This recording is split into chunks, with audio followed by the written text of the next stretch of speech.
Встречи очень На молодежной ассамблее по большей части говорили об опыте республики в борьбе с наркоманией и алкоголизмом. От лица Рамзана Кадырова выступил руководитель администрации главы и правительства Магомед Даудов.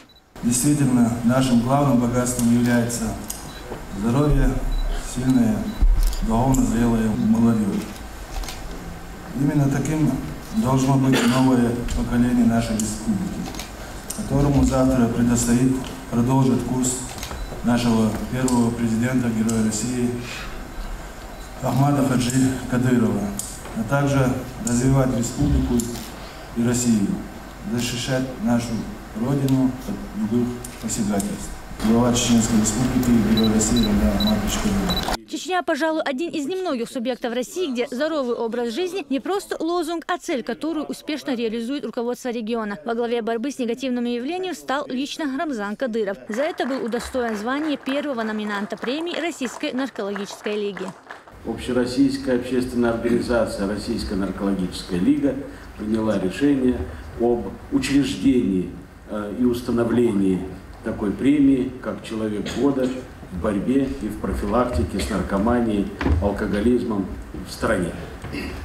И когда мы обсуждали, кто может быть первым номинантом по итогам 2014 года, мы единодушно решили, что это должен быть глава Республики Чечни, Герой России Рамзан Ахматович Кадыров. Мы абсолютно солидарны с его точкой зрения, что наркомания и алкоголизм должны быть приравнены к терроризму. И мы знаем, что Рамзан Ахматович последовательный, абсолютный поборник борьбы с наркоманией, с терроризмом, как на личном уровне, так и на государственном уровне. Физическое здоровье и духовное начало. Некоторые молодые люди умышленно губят в себе эти главные человеческие ценности психотропными веществами, сказал муфти республики.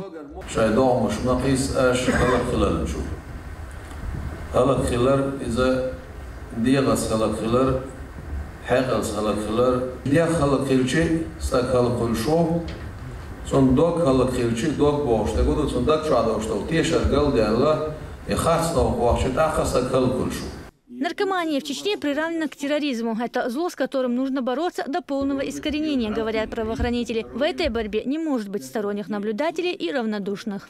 Борьба с незаконным оборотом наркотиков является одним из приоритетных направлений оперативно-служебной деятельности МВД по Чеченской Республике. Уверен, что в дальнейшем наши взаимодействия будут только укрепляться.